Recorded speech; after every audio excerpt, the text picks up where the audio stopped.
Welcome to Aico TV. I'm Holly Moore. And I'm Alex Gormston. And today we are on episode 10. So we're bringing you to another room of Aico headquarters, and today we're in the games room. As you can see, we've got a few bits behind us. We've got, what's that called? A pool table. We have a pool table, Holly. A pool table, ping pong table, football table. We have a games machine. We have PlayStation, Xbox. Really, it's a room for staff to unwind at the end of the day or during their lunch break. A lot of the staff in the warehouse play darts and pool and have competitions. So this is the room we're in. Firstly, this week I wanted to talk about Aico Installer Community Online. So if you have taken part in Expert Installer training and want to get involved in Aico Installer Community Online, please see this short video of all the reasons why you should get involved.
Hope you enjoyed that short clip explaining why you should get involved in Aico Installer Community Online. If you haven't already registered to become an expert installer, please visit the website now and register. Once completing your training, you'll get access to the community where you can win rewards, prizes, and monthly prizes such as a £500 Amazon card. Please sign up now and get involved. But we do have an action-packed episode for you this week, and here's what's coming up. First up, we have our mental health first aiders discussing Mental Health Week.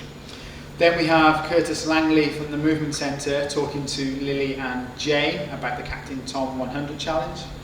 And last up, we have the final instalment of the Sparky Ninja mini-series. And then we will finish with one of our popular frequently asked questions. So first up, we're going to be joining our colleagues Jane, Lily, Andy and Julie, who are our dedicated mental health first aiders. They were trained by the Electrical Industries Charity, and they work with our colleagues at Aico to improve our mental health and make sure we're all okay. So in this episode, they're going to be discussing what they do, how they got into the role, and how they help the team as well. And then later on, they're going to be joined by our RSM, Carl Trainer, and he's going to be sharing his own experiences of mental health. Being a trustee board member of the Electrical Industries Charity, I've seen over a number of years the great help that the charity gives to people suffering with anxiety, mental health issues, and of course over the last year with the pandemic affecting all of us being isolated, people losing loved ones, their livelihoods. Mental health has become a very, very serious topic within the country. We've always looked out for each other with regards to physical health, but mental health has always been something that's gone by unnoticed. Thankfully, not anymore. It was an easy decision for Aico to get involved with mental health and having 4 mental health first aiders. We try to look after our colleagues with regards to having a games room, a 4-acre plot of land outside our building where people can walk around, a gym, a very, very nice canteen. But what about the things that you don't see? What were we doing for the people who essentially were coming to work every day with problems that we couldn't see? By having our 4 mental health first aiders, 4 volunteers, and I'm very, very proud of, to be able to look after and look out for their colleagues, we're being able now to offer all of the care that you would expect from a company in terms of the physical health, but just as importantly, mental health too. Thank you, Neil. So I'm joined by Aico's 4 mental health first aiders. We have Jane, Julie, Lily and Andy. Okay, so I believe you've all been through the mental health first aid training. So Lily, if you want to tell us a bit about it. Yeah, so we did a 4-day course. So this was through the Electrical Industries charity. So they're able to give mental health first aid training out to industries and to companies through Mental Health First Aid England. So they organise it and then we would deliver it through the EIC. So yeah, we got to learn kind of an overview on mental health, you know, the stigma around it, what we kind of need to avoid, the topics, because obviously it is a very sensitive topic. And then we went through kind of very much specific illnesses, you know, depression, anxiety, the eating disorders, and then psychosis kind of disorders as well. So it was a really good overview. And then we also went specifically into how you deal with crisis situations, which is really important for us because you know, if we were presented with a crisis situation in the workplace, we might be the only ones suitable to deal with it. Whereas if you're out on the street, there might be a doctor or a GP around. In the workplace, we will most likely be the ones that will be the first port of call before we can kind of pass it on while someone's calling, you know, phoning the ambulance. Yeah. So yeah, it was a really interesting course and we did learn a lot and that made us feel we were suitable to be mental health first aiders and represent Aico in that kind of field of, you know, destigmatising everything around mental health and everything to do with it.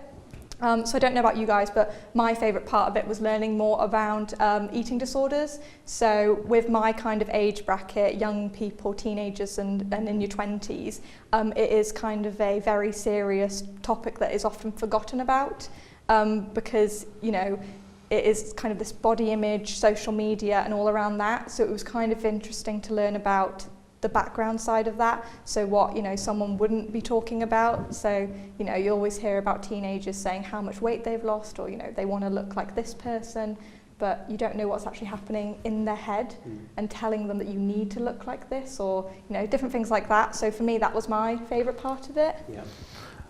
So on my side of things, it was very much the PTSD element, because I'm ex-military, and I know quite a few people who have PTSD, but I've never experienced it myself, but it was more the understanding of what was going through their heads, because I very much kind of the approach of you kind of block it out, don't care, whatever. You know, it's I've got the mind that can do that, so I don't have to worry about it. Whereas, and you always kind of not necessarily a negative, but you always thought, how, you know, you've been through the same experience as me. How come this has happened to you and it's not happened to me? Yeah. And then you kind of it puts into perspective as to how it can affect people differently, and you know, maybe kind of more aware of a lot, not just in the workplace, you know, people that I know in general from you know, from my past and what I used to do.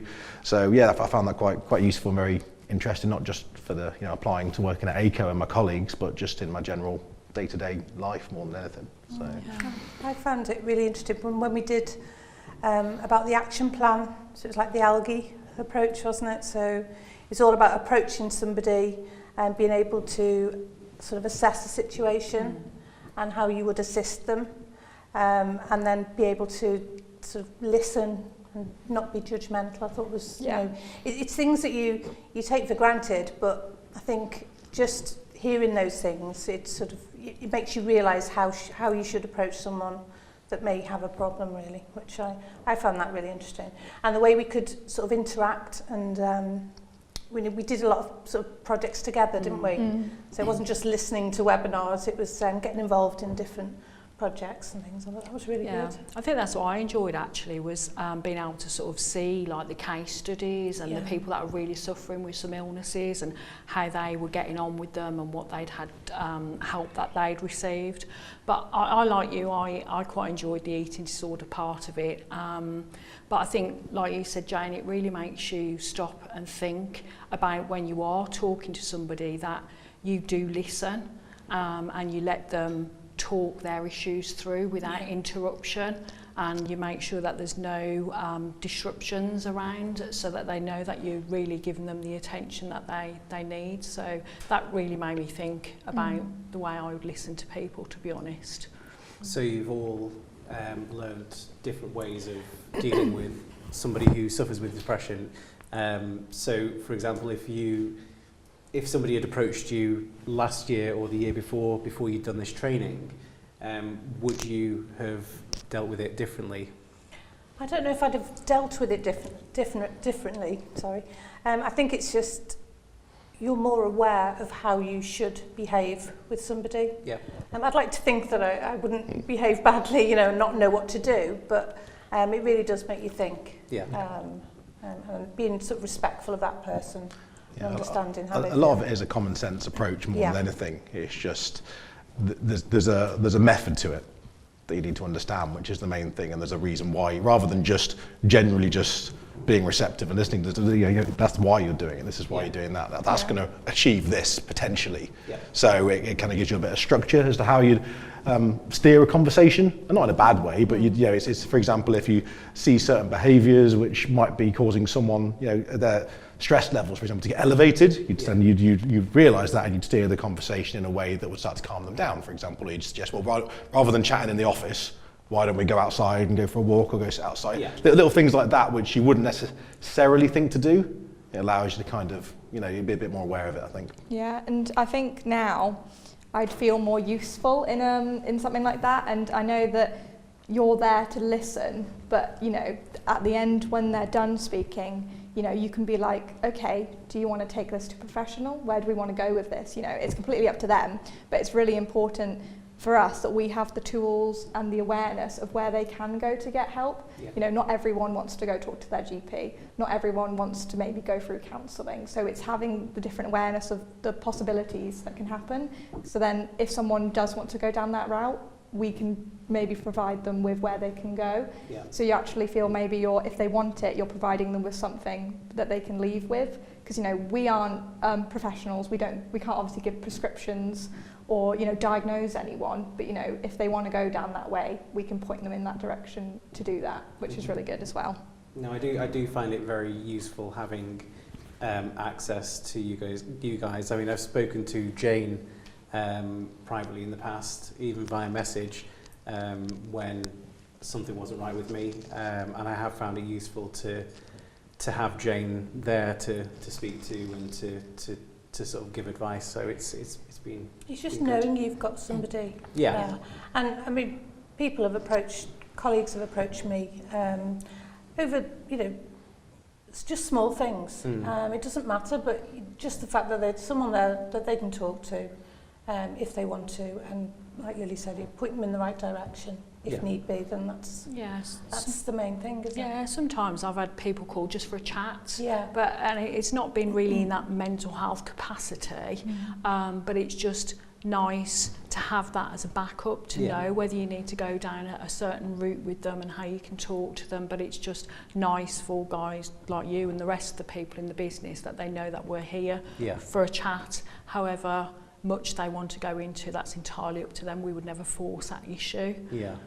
No, I think that's the one good thing about Aico, is that you've got you guys here, where you've got other companies out there that sort of, they hear the words mental health and then it'll either frighten them or they'll just refer you somewhere or give you a card. Just ring that number and hopefully they'll help. Yeah. And they just leave it at that, whereas here, you've got guys you can actually go and speak to, you can call. It's brilliant, absolutely brilliant. Okay, so Jane, how do you think mental health first aid has benefited Aico and our colleagues? Well, it's been really interesting to see what we've done since last year, and the impact it's had really, because colleagues have got involved in what we do. So we run monthly presentations following on from our training, covering loads of different topics, all about your own physical health. We've had a Women's Month, a Men's Month.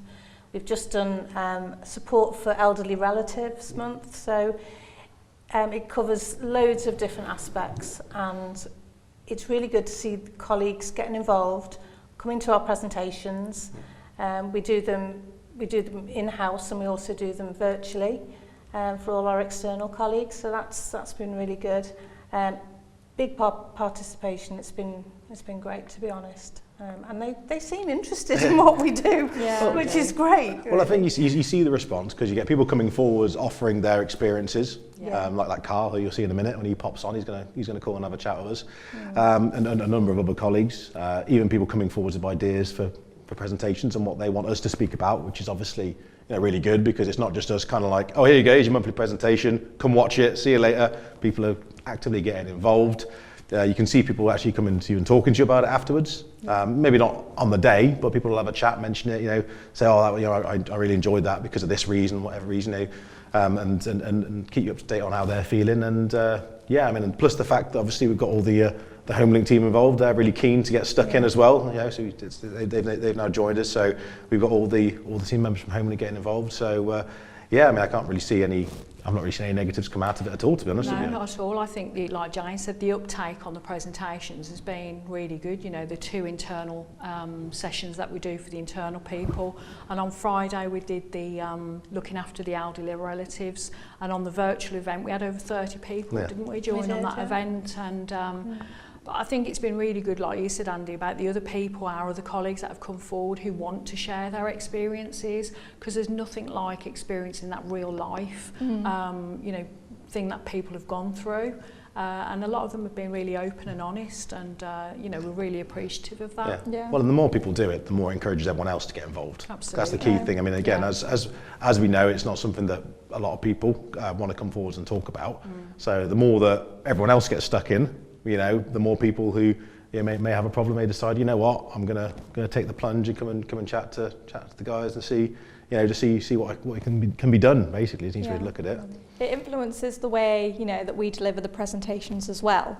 So obviously we came up with the 2021 calendar for all the presentations that we were going to do, but we left gaps because we were hoping that people would come forward with ideas.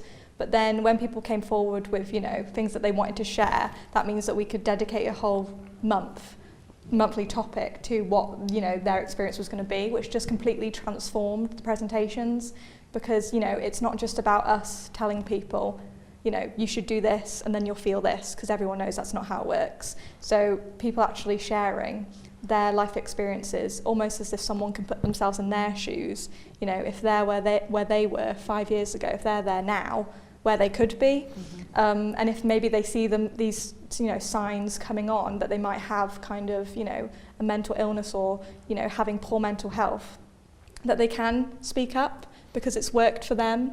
And it's not everything works for the same people, doesn't work the same, but there's these routes that people can take, and that's what's important, to see that where they could be and not worry about it. I think it really benefits Aico though, because to know that its staff are, the colleagues are happy, and that they know that they've got that route to go down if need be. I wouldn't say it's just that. I think it's more the fact that they trust each other enough that they're willing to talk about this stuff, which is the key thing here, because you can work anywhere and everyone can put on the smiley happy face that everyone gets on. And it's all it's all happy, it's all good. But when you've got people who are actually willing to come forwards and people are willing to talk about it, and people trust each other to tell people these things. Like especially we've had a couple where there's some certain things that you just people were really uncomfortable talking about, and they decided to do it anyway because they thought it's going to benefit their colleagues. And you can see it again from how we've been doing the presentations. They're kind of evolving a bit now, where up until for the last probably 6-7 months we've been doing presentations, to now it's probably going to end up turning into workshops. We're going to try and get people interacting more. It'll be very much a case of how much they want to put in, because you're not going to force anyone to do anything, but we want to take it from just a this is the topic, this is what we're talking about, to, well, why don't we have a chat about it? Why don't we start, you know, doing little projects, little workshops? Can we then push this towards supporting, say, a charity? Can we do an event about it? Yeah. So, and the more people, impactful. yeah, make it more of an impact than just helping our colleagues and the company, but also, you know, helping other organisations and getting other people stuck in as well. Yeah, we want it to grow, don't we? We just want to keep evolving really, and look at different ideas in which we can help them. But I think really it all comes down to the culture that we've created as well. Having that trusting environment is really key. You know, without that, you can have mental health first aiders, but is anyone actually going to come and talk to you? Are they going to have that trust in you and feel confident in approaching you? And yeah, I'm not quite sure, but I do feel that we have got that culture. Very much so. I think it's good as well that there's 4 of us, and Andy, obviously you being the only gent in the pack, so to speak. But it's I feel nice. Outnumbered. It's nice. It's nice to know that you know, no all men might want to pick the phone up to Jane, Lily, and myself, and they know that they've got you there for that support as well. So They all love me. So what advice would you give to other companies watching? Would you say that the mental health first aid training and having this scheme in the company would be a benefit to them? Would you? Yeah, well, and we have recently signed a pledge, the Mental Health Charter, with the Shropshire Chamber of Commerce. Chamber of Commerce.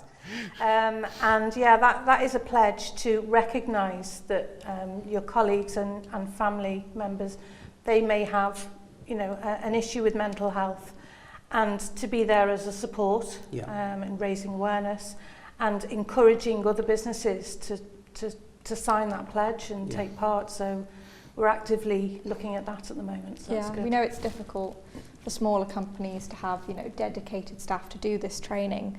But I think what would be important if, you know, a company decided, yes, we're going to have 2 mental health first aiders in the office. So that means that anyone can go speak to them whenever they want. You know, sending out an email when they, you know, receive their certificate isn't really good enough, because, you know, people need to be, you know, they need to be a presence in the business. They can't just be kind of, you know, here's their phone numbers, if you need them, call them. You know, they need to be doing things like the presentations, like, you know, being able to be spoken to whenever. So, for example, me and Jane are always in the office, but every Thursday afternoon we have a stand-down hour or stand-down afternoon, so the whole afternoon is there if someone wants to speak to us. So, you know, if you see us at our desk, we're not doing something that we can't be pulled away from. So people feel, you know, that they're a burden if they come to you with kind of problems and they don't want to offload on you necessarily, but, you know, that's not how we see it at all. We see it as, you know, we would rather you speak to us and get support than, you know, feel like you have to go through it alone. So that's really important as well. Well, I think you should be so proud of yourselves for doing what you're doing. I think it's made a massive difference. And like I said with Jane, speaking with Jane is it's so easy. You can just reel off. Didn't realise. But no, you should be proud of yourselves. You're doing an awesome job. Definitely. That's all. Okay, so we're joined by Carl Trainer, one of the RSMs here at Aico. Carl joins us via Zoom. Recently, Carl shared his experiences with mental health. So do you want to give just a brief overview as to why you felt the need to share? I just thought it might sort of help. My own experiences, I've been sort of quite honest about it. I've suffered extreme stress, anxiety, bouts of depression through my adult life. Different reasons for them, but just when we were talking about it with the team, I think I'm seen as having quite an outgoing personality, and when I do sort of own up to stuff, it comes as quite a shock to some people. Or other people sort of nod and go, yeah, I could tell that a mile away, because they're similar themselves or they've been around people like that. So I just thought by actually talking a little bit about it, saying about my experiences, I reached the point where my stress levels were not just affecting me mentally, but they were affecting me physically as well, badly. So by just chatting about it and admitting to it, and showing that you can come through the other side of it, I thought, well, maybe that'll just help people within the team or anybody else around. Like I say, it does sort of take people by surprise a little bit, but I'm at the stage in my life now where I think, well, do you know what? I'm not sounding narcissistic, which obviously I am incredibly narcissistic, as you all know. I think I've done enough in my life now to be judged on that, rather than what people might judge me by saying, oh yeah, you know, sometimes I do get a bit down, extremely down sometimes, or I do struggle with anxiety doing this. People might think that I find it easier. Don't at all whatsoever. I'm an absolute ball of anxiety doing this. I'll just try and do it. And like I say, it might help people, and they might look at it and go, well, actually, yeah, you know, I feel like that myself sometimes. And I know it's a cliche, but as they say, it's okay to not be okay sometimes. Yeah. The thing you do is just admit it and talk about it, admit it to yourself as well. Yeah, no, I totally agree. Also, my anxiety issues and depression issues, I generally try to keep to myself, and on the outside you put this facade on, thinking that, you know, you're smiling and happy and you're jokey and all the rest of it, when in actual fact inside, that's not the person that you want to be. So I know exactly. Yeah, you wear a mask. It's incredibly tiring when it gets like that. Yeah. Quite often my missus says to me, don't worry about you when you're quiet, because you're probably just busy or you're tired. So when you're bouncing off the walls, I do get a bit concerned, because I don't know if you're bouncing off the walls just because you're bouncing off the walls or because you're trying to hide something. Yeah. I'll just turn it up to 11 so that I hide it and nobody really knows. Not all the time, you know, not all the time, but sometimes, yeah. It's a defense mechanism, and I've got friends like that. I've got a very good friend who's very, very, very similar. Exactly the same, and it's you know, he's got his own issues, and I think we all have in some ways, and they manifest in different ways, and they can affect you quite badly. And the best thing you can do is you know, go and see someone. Best piece of advice I was ever given was by my GP, who actually said to me, look, your brain is an organ like all the others, and it can get sick just like all the others. Don't be ashamed of it. That was one of the best things he ever said to me, because I thought, well, actually, yeah, that makes sense. Yeah, he's right. You know, sometimes you can't help it. Yeah. You know, the best thing to do is try and get some help with it.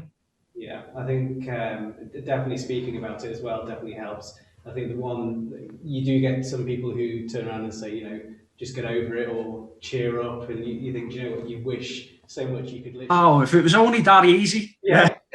You just flick that switch. Yes, of course. Absolutely, yeah. I'll just snap right out of it. Yeah, no problem. If only, you know. Everybody's different. Everybody has their own ways of dealing with it. I try and exercise a lot. That helps. But I've tried other things. I've done all kinds. I've tried the cannabis oil. Didn't really do anything. It was like drinking an ashtray. It was disgusting. You know, that just did nothing for me at all.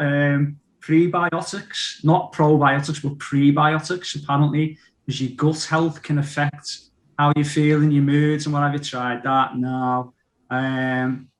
Sometimes you just have to work through it and know that it will pass. It will pass eventually, and you just have to deal with it. And you know, I'd say it's only really the last couple of years that I've sort of opened up a little bit about it. My missus never really understood just how bad it could get, but she knew I suffered a little bit on and off.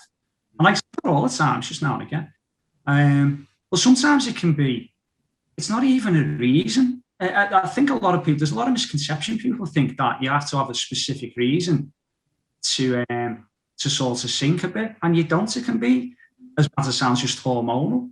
That was something else the doctor said to me. You can eat the wrong thing, and it throws all your hormones out of whack, and that can send you spiral. And if you've got a sort of a weakness to it in a way, sort of, which I do tend to. And then other times there can be, obviously, you know, things that happen in your life, major events in your life that can affect you quite badly. I'm going through it now. You know, I lost my mum a few months ago. That's one of the most horrendous experiences any of us will ever go through in our entire lives. And I'm dealing with it as best as I can, and I'm trying to deal with it. Yeah, I wouldn't say I'm doing it brilliantly, but I'm managing a bit. Yeah. But other times, like I say, it doesn't even need to be something like that. I had a friend who, believe it or not, eventually found out months later he ate the wrong type of pizza, and that affected him massively. something to do with caffeine content or something in a pizza, believe it or not. It's up to figure that one out. And it bad for a couple of months. But it's daft things like that. Yeah, it can be anything that sort of triggers it off, and you end up overthinking everything. Yeah. Anything and everything. If somebody says the slightest thing, you'll end up overthinking it constantly. Yeah. It's interesting when I've spoken to Lily before, and Lily hasn't suffered with depression and anxiety. So for someone who's dealt with it pretty much most of my life, and with you as well, I always find it interesting when I speak to someone like Lily who can't quite see how we would see things. I always find it interesting. But thank you very much for the overview. Okay, so thank you for joining and listening. Next, we'll be going to a few of our colleagues here at Aico to hear what they think about the mental health first aid programme. I actually got more out of the presentations of the mental health and awareness purely because I suffer from epilepsy and Crohn's disease, and I really thought it was a struggle to actually communicate with people in work and knowing sort of which way to turn. It's quite an embarrassing, condition to have, and it's like, how do you approach people about it? I have days where I'm in a lot of pain, or I'm scared I might have a seizure even though I'm on medication. It's tough. It's just nice to know now that if I have got any issues or any sort of worries, I can go to see Jane and Lily, and sort of they can put my mind at rest and essentially sort of help me really. It's difficult knowing which way to turn, but I just know that they're there now if I do need them. I think it's fantastic that Aico have raised awareness to mental health, introducing mental health first aiders into the company, and giving us monthly intakes into various areas of mental health. I think it's great that they are raising awareness. A lot of people do suffer in various ways, myself included. So to know that there are people here you can talk to is really great. So thank you to the team there for sharing more information about what they do, and of course to Carl for sharing his own personal experiences about what he's been through. So this week it is Mental Health Week, and there's going to be lots going on our social media channels, which will be sharing stories about how we promote mental health in the workplace. So make sure you follow us to have a look what's going on and what we're doing this week. And just remember that mental health is a really important topic, so if you do feel the need to speak to someone, make sure you reach out to a family, a friend, a colleague, whoever you feel comfortable talking to. So next up we're going to go to a quick break, and we'll be back with you shortly.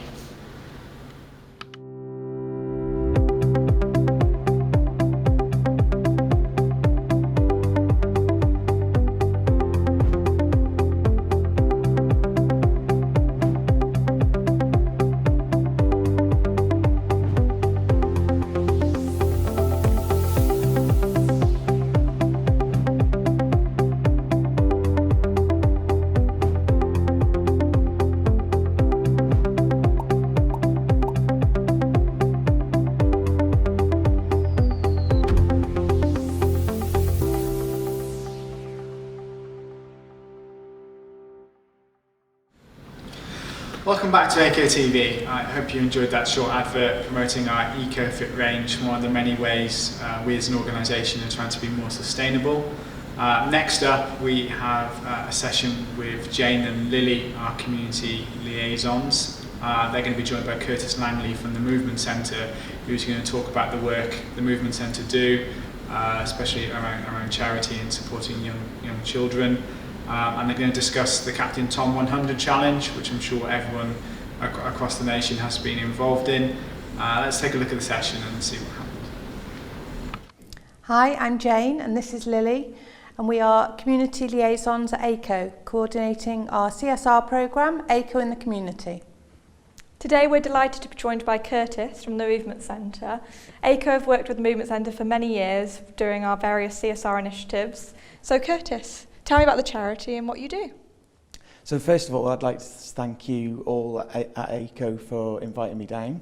It's been a fantastic opportunity, and yeah, so the Movement Centre, what we do is provide a specialist therapy called targeted training, and the therapy is for children with cerebral palsy, Down syndrome or global developmental delay, and it's a 12-month programme where the children are issued with a standing frame and a physiotherapy programme, and over that 12 months we keep assessing that child to see how much progression they've made, and we can make any changes to the standing frame and the physiotherapy programme to make it a little bit more difficult for the child to perform the functional activities. So we've been going 25 years, and the results we've had are amazing. I'll give you one case study about a little girl called Lyra. So she came to us with hardly any movement at all. She was told by a medical team at home that she would never walk or talk, and by the end of her programme she was actually running around the movement centre.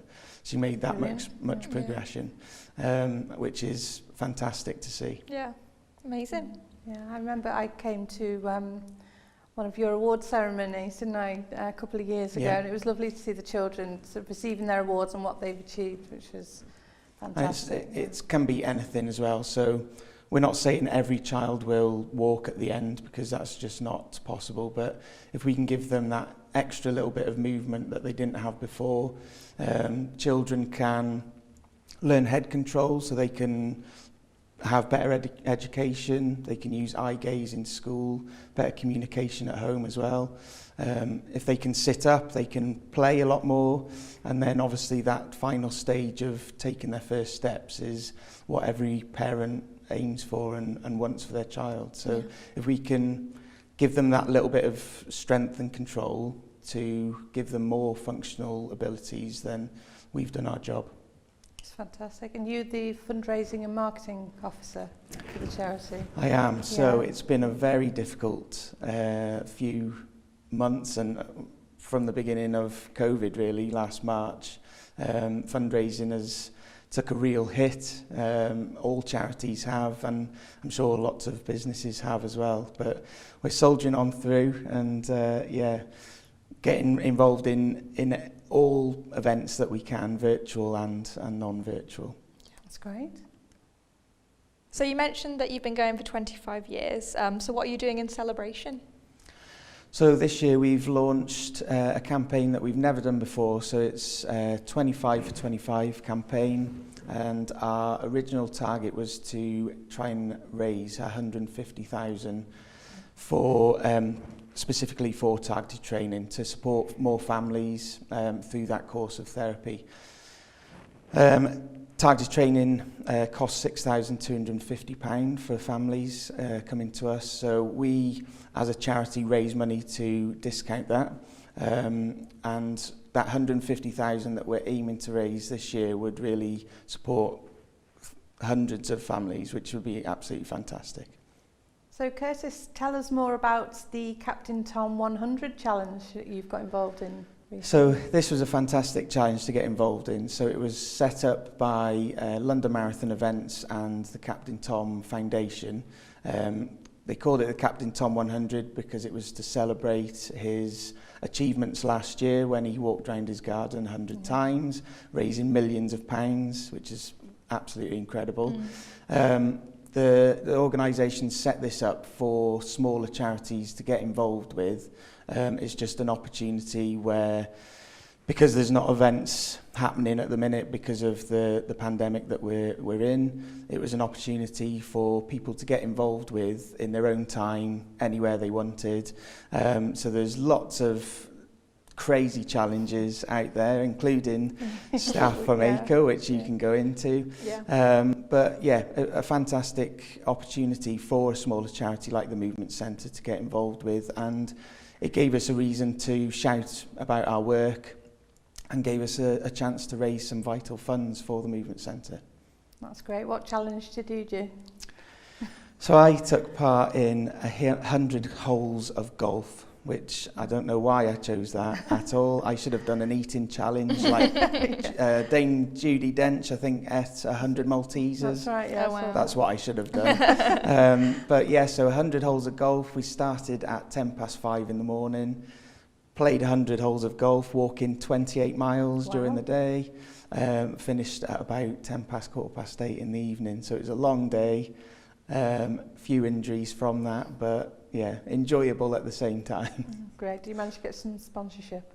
Yeah, so me and Ben, so Ben Hampson joined me on the day, which is fantastic, and we raised just over £1,000 in the end. So that was, yeah, a great achievement for us. That's great. It's been really good for us as a company to get involved in that, because we've worked with you over a number of years with various. We did the 2.6 challenge, didn't we, last year? The start Very of similar. Lockdown last year. So and it was a similar challenge and set up by London Marathon Events again as for smaller charities to get involved with, and for businesses like Aico to get involved with that for us as well was absolutely incredible. Yeah, something new and fun to do as well, because, you know, a lot of the challenges or, you know, activities with charities tend to be more running or cycling, whereas a lot of colleagues can't do that. So, you know, they can bake 100 cakes, or, you know, we had some crazy ones. So, you know, some people were doing 100 minutes of body pump.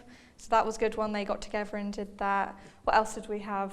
We had the 100-metre sprints. 100 metre sprints in 100 minutes. I definitely didn't do that. I saw the dance-a-thon as well. Yeah, 100-minute dance. So it was an opportunity for people to think up the craziest ideas.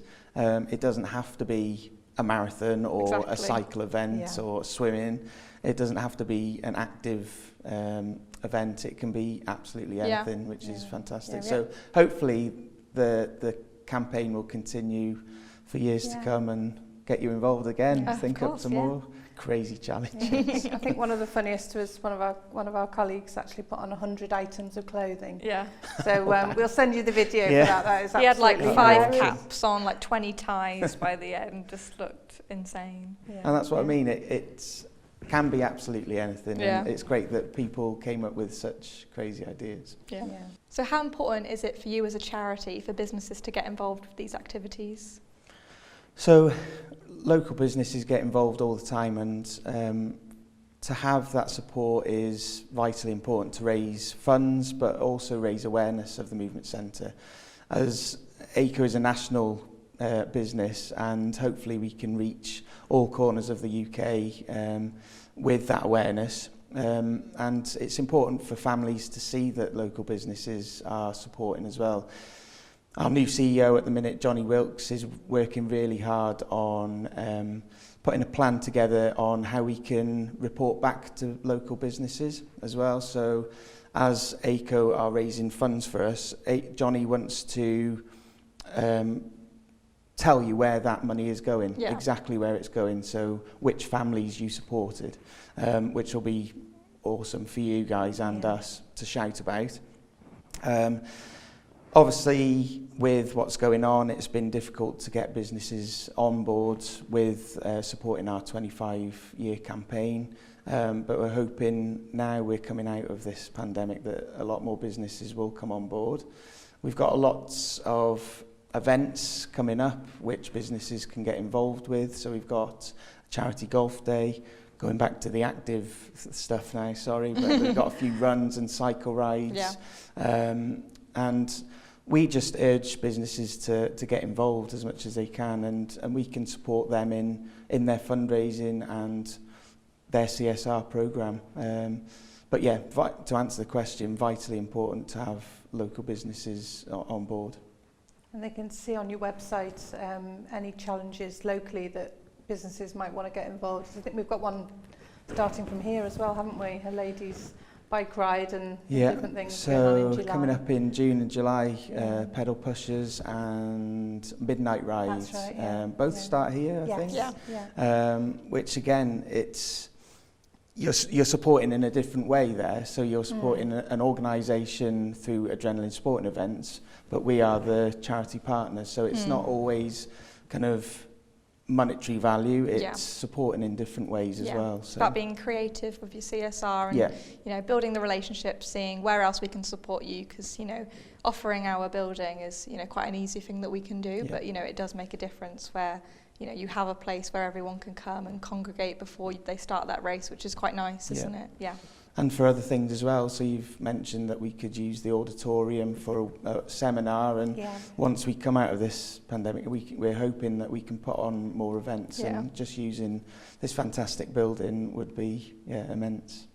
That's great. Well, it's inspired me to keep going on my bike anyway. And good luck with all the training. Yeah.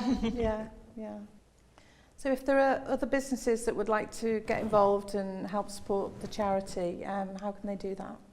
So they can visit our website, which is www.the-movement-centre.co.uk. All the information's on there, on the Support Us tab, and there's a list of all the organisations that are supporting us at the minute as well, so and links to their websites. So thank you, Curtis, for joining us today. And if anyone wants to get in touch with the Movement Centre, the contact details will be on the screen. And thanks for watching. It was great to hear from Curtis speaking with Lily and Jane about what the Movement Centre do. It truly is a great place, and they need all the support they can get. We took part in the Captain Tom 100 Challenge. Every member at Aico donated to the Movement Centre to raise funds for what they do. We have a short clip that isn't available this week, but will be available next week, showing the many ways we got involved. That included 100 minutes of body pump, 100 sprints in 100 minutes. I think that was the one. We had blind pool. There was people building 100 sandcastles. So tune in next week to capture that video. And now we're going to go to another break.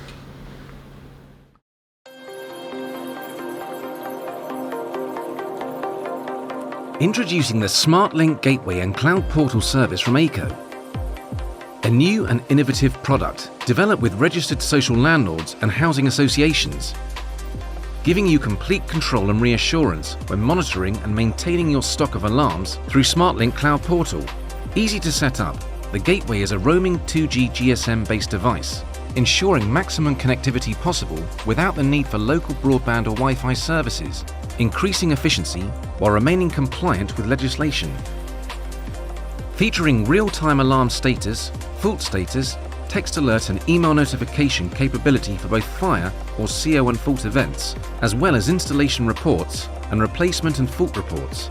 The SmartLink Gateway and Cloud Portal service is your total solution for alarm maintenance and asset management. The smarter way to check your tenant safety at any time.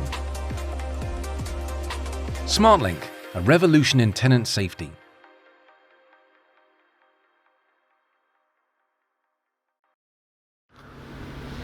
So next up we have the fourth and final instalment of the Sparky Ninja mini-series. So we've got David Watts back with our RSMs, Carl Trainer and Andy Sturgess.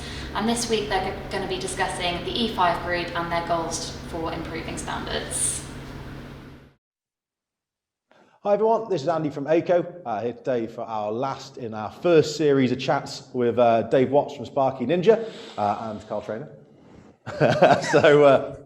A little bit of an introduction if you've missed the last few episodes. Obviously you can go back and catch up with them by looking for all the previous episodes on the old YouTube channel.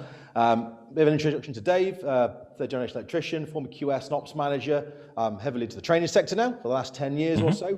And his mission is to improve the standards of electrical training in general in the sector. He's a founder member of E5, and what we're going to do on this episode, before we start talking about anything else, is let Dave give us a bit of an introduction to the E5 group. If you want to. E5, yeah. I started obviously with Sparky Ninja kind of out on my own, kind of creating content on the YouTube to try to help electricians find training or compare their that training to their current training. And whilst I was doing that, some people started kind of going, "Who are you?" All that. And it was a Mr. Dan Jackson. And I was like, "Oh, I'm just a guy on YouTube." He went, "Oh, right. Well, you're trying to do something. Do you want to kind of have a chat with us?" And he pulled me into a WhatsApp group, which was called the E5 group. And I think this was the second or third effort of E5, because obviously there was a lot of people wanting to try to do things, but they all had their own little agendas. And it got down to this little core group of 5 people. So there was Dan Jackson, F-I-E-T. I better say that, otherwise he'll know. Ryan, F-I-E-T. So Ryan Dempsey, Paul Meenan, F-I-E-T. And Paul Skirm. I'm not going to say the letters after his name because there's a limit on these videos, but he is a very knowledgeable man. And there's just me. And what brought us together in this little pocket was the fact that we had seen lots of decline in standards, declines in, I mean, Ryan, for example, you guys probably know Ryan a lot, very well with regards to his access to the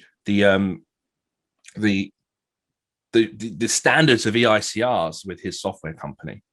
So he has a lot of input in housing, huge amounts. I believe he was originally he worked with Leeds, I believe, Leeds City Council. So he has a huge amount of information about housing standards.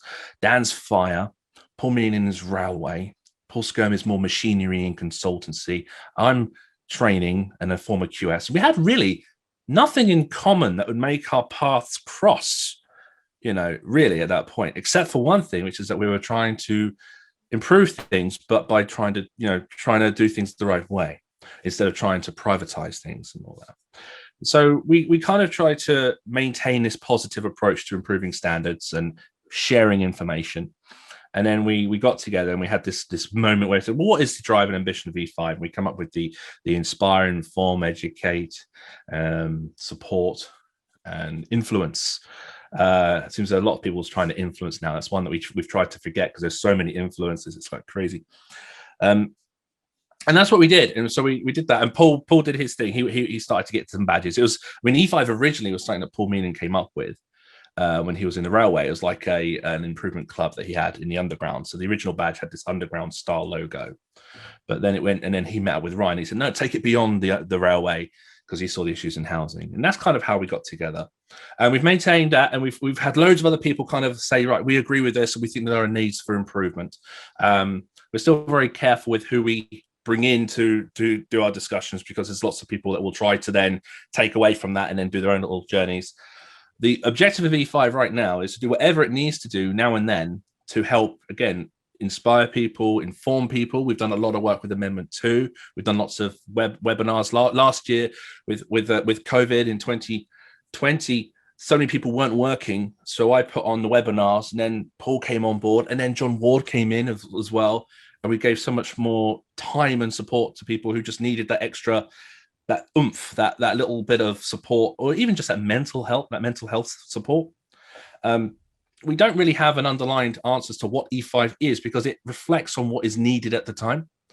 We just try to do our best to help and support people when we can, really. And that's kind of the best way I can define E5 right now. Brilliant. And if people want to get in touch with you, find out more information, what's the best way for them to do that? Well, I'm not sure if the E5 site is coming down or not, because again, Paul is trying to take a bit of because we did so much work last year. He's taking a break. What he's doing now is he and I and John are going to do some more webinars at the end of the year. But if you go to social media and you look at the account of E5, Instagram, Twitter's a bit quiet, but you'll find it on there as well. And LinkedIn, you can find us all through there. But alternatively, you can come directly to myself or Dan Jackson or Ryan or Paul Skirm, and then you'll find indirectly E5 at the outcome of that. If you look on YouTube, for example, the E5 channel, you'll find podcasts and videos, and it just kind of shows you what we've tried to do. Try to raise the level, try to have an increase of technical understanding in certain areas, ask hard questions in other areas of the industry as well. The overall objective, again, is to inform and influence and inspire and support and educate. That's what we're trying to do. We're trying to drive that forwards. Brilliant. Thanks for that, Dave. So obviously, you might have seen them kicking around with their badges at events. We know they like to, well, when we're allowed to go to events. Yeah, when events were a thing. We'll get back to that soon. And hopefully you'll be able to see you crop up at more places in real life in the future. So moving on to today's topic, we're going to be talking about precedence cases, and more specifically, electricians using them in regards to installation, what they recommend to their clients, and should you really be referring to them and using them as a tool? So I'll let you start, Dave. Well, again, I spend a lot of time seeing people argue about codes and about, oh, it's a C2, no, it's a C3, and all this stuff.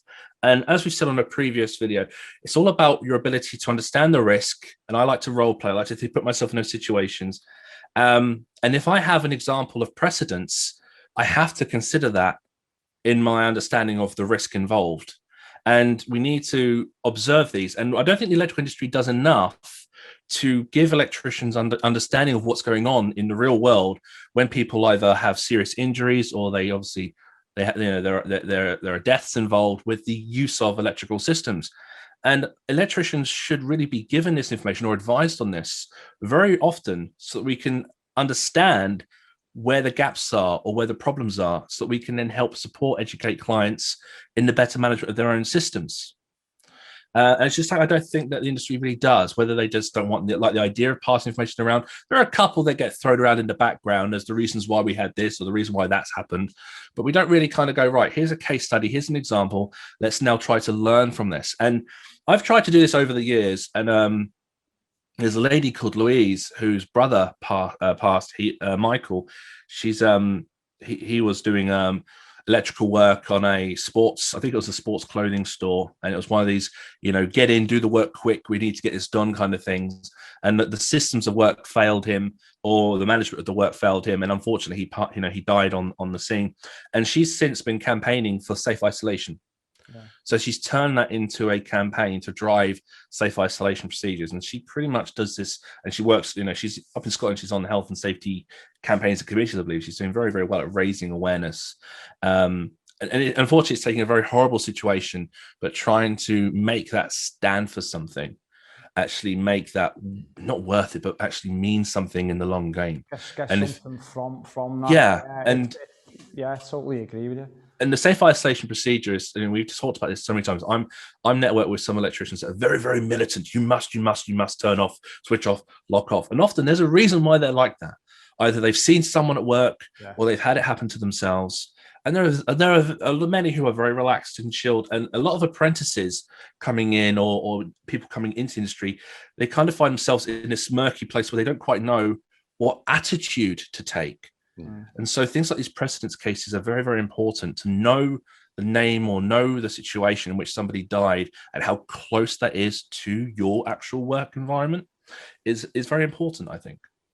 Well, I say that a lot of it is down to the attitude of the person who's teaching apprentices, I guess, as well, in that, you ideally want to reflect the kind of importance of certain elements of the work. I mean, obviously you're talking about a precedence case in regards to safety to the installer, but you've also got to consider it on the side of people living in properties, or in industrial environments. It's not, is using a precedence case. We'll go back to the old conversation of, what's the minimum, what you should do, is personally, I think using precedence cases to explain why you're recommending something or the reasoning behind an attitude towards an element of safety, I can't see it really being an issue there.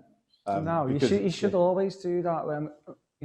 I wasn't long out of my time when we had an incident in Liverpool on one of the sites where they'd bypassed the RCD and the container came live. And the guy came, and it was one of the containers that had been turned into an office. And when he opened the door handle, he just stood there holding the door handle, and it killed him. And it's because they bypassed the RCD. Now, with it being very close to us, obviously the whole city knew about it, every Sparky knew about it, but you constantly refer to it. A few years later, I was training 2 apprentices that I trained over in Stockport, and I quite often tell them stories, and I'd do that. However tempted you are to just, it's only for 10 minutes while I go and get a new RCD or something like that, never, ever, ever do that, because it's fit for a reason. Don't just ignore it. It's doing its job. Just switch off. And it's inconvenient, so they have no power. Well, at least they're not dead. Yeah, it's inconvenient. Go and get what you need. But there's two different ways you can consider it, though. It's the fact that when it comes to the installer, yes, obviously you've got precedent cases, but fundamentally, if they understand the risk, then it's their responsibility to keep themselves safe. So if they're going to ignore it, they know at the end of the day that it's their fault. Whereas when you're looking at other elements in regards to actions that you take that affect other people, that goes further. Yeah, it goes a lot further from that point, doesn't it? Because in reality, these are people who don't understand the risk. They're not electricians. They don't understand the fundamental risks of it. Yeah, they fall foul of somebody else's mistake. Yeah. When I do the training, obviously we deal with the fire and the CO now, and I every single time I do the training, I will always refer to the Dominic Rogers case, which was a very, very famous case of the young lad who died of carbon monoxide poisoning, and it was next door's boiler that killed him. It wasn't even their boiler in their house. Next door's boiler that killed him in his sleep. And but that needs to carry a message, doesn't it? Yeah, it needs to carry a message of improvement. I always stress that, you know, whenever I stand there droning on in my broad scouse for 90 minutes, you know, that is one thing I always say. If there's nothing else you take out of this, please look at carbon monoxide alarms. Please do, you know, and you can Google that. And obviously, I think his mum does talks on it now and stuff like that. And there's a trusted charity behind it. But it's, you know, I think as Dave pointed out at the beginning, unfortunately, you learn from mistakes that have happened and incidents that have happened. You know, okay, it's not electrical in a way, but what did he say about air travel? It's the safest form of travel. Why is that? Well, Discovery Channel do aircraft investigations, don't they? He said, we've all watched that at some point, and you learn from it, and it'll be the tiniest little thing that caused that, so you make sure that doesn't happen going forward, and you make sure everyone's educated on it, or you create something that will stop that from happening again, and that's what you do. It's the same. There's no difference really with electrical. No, and I find that the more familiar we are with precedents cases, then it helps us actually make engineering judgment further down the line. I mean, one thing I know that gets argued to and fro within the industry with regards to coding is buried cables in the wall. Less than 50 mil kind of scenario, because that's obviously an issue that's been there for many years, and so we can't see to it because we can't suddenly say an installation is dangerous. It wasn't dangerous 5 years ago when I last was here giving you an EICR. And so everything gets pushed down to C3, improvement recommended. But in the case of Mary Werry, the 34-year-old, she was killed when she touched a utensil holder, which had been installed by, I think it was her husband a couple of years prior, but gradually with vibration putting that on, it managed to chew into a live conductor that was buried about 10 mil in the wall, in a diagonal position, which is this observation that we would normally go C3, but she died because she made contact with the white goods appliance with her foot. So if you think that a C2 is potentially dangerous and a C3 is improvement recommended, how can that scenario where someone has died not be perceived to be potentially dangerous? But how can I not consider that to be a C2? But you've got to understand the precedence case to code it as a C2. Right. But the industry likes to push it down to C3 so that we don't have electricians going around to homes saying, oh, now you need to have, in failing all these observations or pushing RCDs in. So there's and a lot of electricians will be listening to those books or reading notes without looking at the actual scenario of what's happened. Now, for me, this goes back to another example we did on a previous video where I said the difference between commercial, industrial, and the domestic. In the commercial industrial, most likely a workplace will have legislations driving it. So the idea of putting up a picture, putting up shelving, the penetrating of the building fabric would have some legislation behind it to work safely. And therefore, maybe looking for cables would be more of a mandatory obligation or consideration. But go to the home where you have anyone who'll put up pictures, anyone who'll put things on the wall, carelessness by users, as 415.1 says, there's much more risk there. So for me, this is kind of a scenario where I'd have C3 in one scenario, but a C2 in the home. And I'll use Mary Werry as my example. And I'd then ask anyone to prove me that that's not potentially dangerous when I've got the name of a lady that's died. You can't.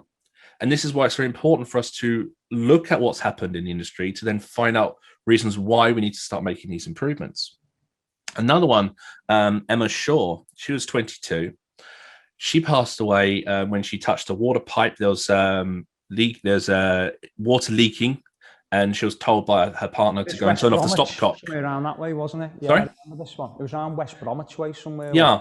There was obviously the wiring system. When the gentleman putting in the plasterboard using these metal kind of driving screws had pushed through into one of the cables of the wiring system, and that had obviously made contact. And then when you add the water leak, that had made the metal work locally rise to live potential.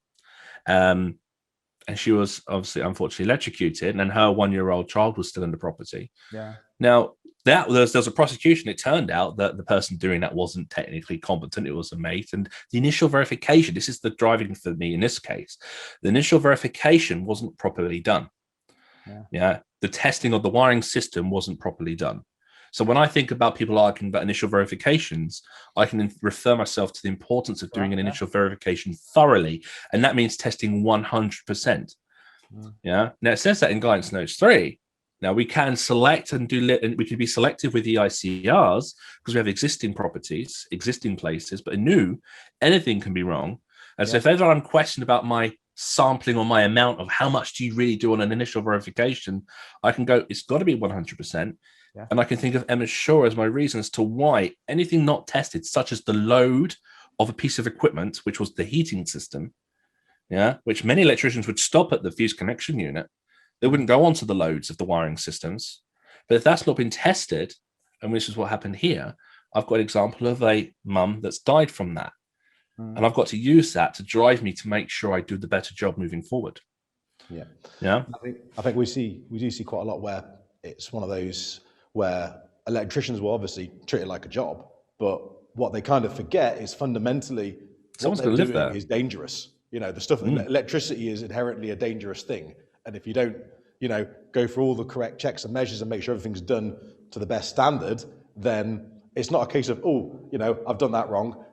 Oh well, I'll just come back and sort it out. It's a case of, well, if I've done that wrong, someone might actually get injured or someone might actually die. And I think the attitude could be a bit hit and miss in regards to that. It can be. And this is, again, why I think the idea of having just electricians now and then having time to research examples or precedents, or if the industry was to help deliver them case studies of this person has died, here was the problem, how can we learn from this to protect the public moving forward? How can we make this actually worth something? Because if we're not learning or improving our standards, and if we're trying to get away with the minimum all the time, then that's just horrible. As you say, David, how it's put out. I mean, I recall that one, and that was about 2012, something like that. I do remember reading about that. But one of the frustrating things I've always thought, being a Spark as long as I was, as I'm not now, but as I was, as I'm always reminded. But no, it's when there's a gas explosion. So you go back to the very famous one, Roland Point. Yeah. I mean, I wasn't even born then, but I know about Roland Point. I've seen the pictures, I've read about it, I've heard countless tales about it. There's been documentaries. There's all kinds of legislation done after it. When there's a gas explosion, what happens? Sky have the helicopter hovering overhead, don't they? Because there's a big crater in the ground and there's bits of the house everywhere all over. You have the images, don't you? And everyone's been evacuated and all the rest, and it makes the major news, and everyone goes, "Oh, gas, yeah." People get electrocuted and there's injuries and deaths from electricity all the time, but it doesn't seem to be as publicised as much. I think, obviously, as you say, the utility holder one came, because that, if I'm not mistaken, correct me if I'm wrong, but that was Part P was born out of that incident, was it? It was around the time where Part P was being put into place. Part P, I think, at the time had already been kind of made and then put in for comment or something, but then that was one of the real... That drove it, really. That drove it forward. Around that time. But other than that, a lot of these incidences just go below the radar. They do. I don't even recall how I found out about that young girl. I remember, I know the baby was there for quite some time during the day, and I think it was the husband came home later on and found his wife dead and the baby crying, and the baby been there for hours on its own.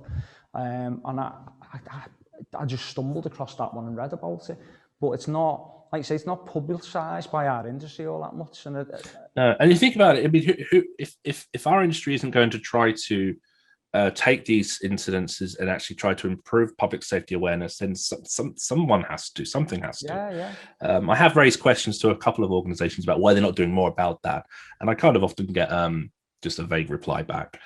But we've even had recently, we had young Harvey Terrell, pub wiring, garden lighting in the pub garden. He was, 7-year-old lad kicking a football around with his friend.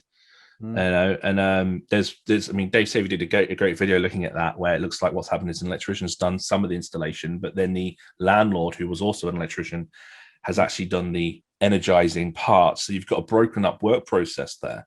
And there was a lack of earthing on the luminaire, and the unfortunately young lad died there.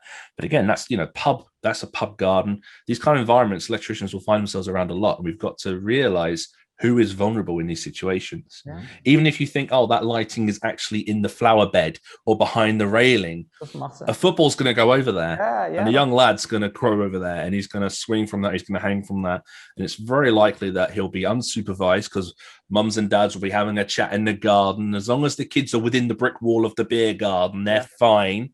And these are kind of things that we need to think about a lot more. It's a safe environment. You do. Because when you go to somewhere like that with your family, you would assume that it's a completely safe environment. Apart from the obvious ones are knocking a pint glass over and stuff like that, that happens. But generally, you would not expect something like that.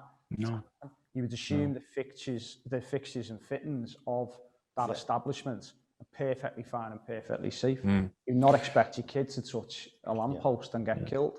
Again, a lot of public houses, they kind of really do take electrical safety to the bare minimum. I have many of worked them. on a few many years ago. I was asked to do an EICR on a large nightclub in Liverpool many years ago. I won't name the one. I hope it's been rewired since, and it had no earth on the building anywhere at all. I'd failed it within the first 10 minutes. And it was, well, just get it through. And I can't get it through. There's no earth on the building at all, on anything. There's nothing anywhere. And the excuse was, oh, well, it was famous for a lot of reasons, shall we say, but apparently they'd had their power cut quite a few times to the building and then reinstated and then cut. And when I say cut, I mean literally they chopped it. And it was down to that. And there was just no earth coming into the building whatsoever. And a few other ones, and you're just like, I'm never having a pint near. It's lethal. But yeah, you're right. It's just get it through the minimum. Just give us a tick in a box. I've got to get this for my entertainment license. It's got to say satisfactory. Well, do that. You're going to have to do this, and this. Oh, we can't afford that. I'm sure you can, but you don't want to. Ultimately, you don't want to. Yeah. So I've used these kind of precedence cases over the years to kind of not argue my case, but to help defend my decisions and to justify them, so that I can ensure that these kind of things don't happen where I've worked, or that the best is done to avoid that happening. Last one I've got an example of. I mean, there are so many. This one is showing the real scale. That was young Harvey at age 7. There's Frank Finney, 88. Have you heard this one recently?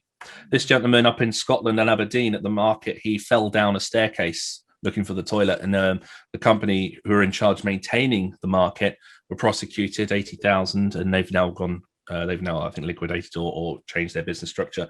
And it was absence of emergency lighting. The emergency lighting in the fire escape wasn't maintained, and the police looking for him found him at the bottom of a staircase. And it turned out what had happened is that the emergency lighting wasn't maintained, and the glass in the door, which would provide daytime borrowed light, had been boarded up. So again, it's just another property not actually taking their responsibilities for emergency lighting maintenance properly into account. So when I think about emergency lighting maintenance or the neglect of, I now have this 88-year-old gentleman who's passed away just trying to find the toilets, because he went through the wrong door and stumbled down a staircase that had no lighting on there. Yeah, definitely. I think fundamentally, the key thing is electricians, installers having the confidence to use them, as you said, to back up their claims, to make decisions based on evidence. There are reasons why we have to make these decisions, and there are we understand BS 7671. It says there are risks. Electric shock, fire. Fundamental principles: safety, persons, livestock, property. Yeah, it's all great being black and white in the book. But if we have a name and we can relate to the name with regards to their age and maybe their family, it may help us remember that information longer and make the right decisions when we talk to clients in the future. And even we then suggest to clients that this is actually this because someone has died from this scenario that we are trying to sort right now. But if electricians don't just do it now and then, do some research, just collect some information. It's very sad information, but it's very important information that we need to learn from. And we need to try to educate clients to help them prevent this from happening. Yeah, definitely. And if we can't learn from them, then we're not going to go anywhere, for the good moving forwards. I agree. Thank you very much, Dave. Carl. No problem. I think it's been quite an interesting discussion. And there's quite an important message behind it, to be honest with you. Big important message. And that's the end of the first kind of series of our conversations we'll be having with Dave. We'll be probably picking up again in a couple of months when Amendment 2 comes out. And Amendment 2, yeah. We've had a chance to know a bit more about things such as like domestic EV charging and the risks involved in that. Prosumerism. And hopefully you'll come back and watch it again. So thank you very much for watching. Yeah, thank you. Cheers. So thank you again to David for taking part in the Sparky Ninja mini-series. We've really enjoyed having him on the show and his many hats, if you haven't noticed along the way. So that was the fourth instalment, but if you haven't seen the other three, please visit the previous episodes and you'll be able to catch up. And we look forward to having David on the show again, hopefully sometime in the near future. So now we're going to go over to Alex and he's going to tell you about this week's FAQ. Thanks for that, Holly. Our frequently asked question this week is about house coding and using Radiolink, and our technical advisor Dave Jennings will be running through a short clip to explain how you do this.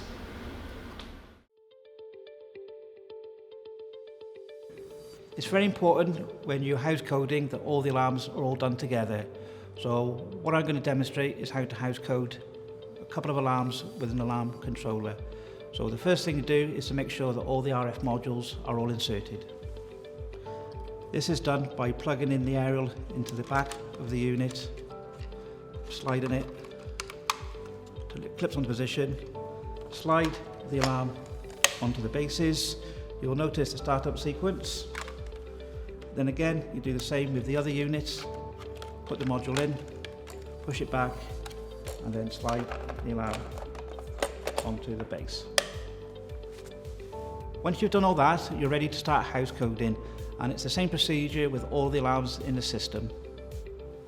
So if you get your screwdriver, push it into the slot, blue light comes on solid, it will do some random flashing, and it should now start flashing once every sort of few seconds. This is to tell you that the signal is going out from the module. You then need to get your next alarm, and you will do exactly the same. Press it until the blue light comes on solid, it will do some random flashing, and then again it will start sending out its signal. You may need to add some switches to the circuit, so again you do the same thing. You go onto the back of the switch, you can see the house code button, you press that until the blue ring comes on the front, release, it will start flashing and it will start sending out some flashes. What you're looking for now then are the right number of flashes with the right number of devices. This will count as 2 flashes because you've got 2 sensors. That will flash once and that will also flash once. So what we're looking for now are 4 flashes on each of the devices. Once they've all paired up and you've got the 4 flashes on each one, then that system can be then sealed.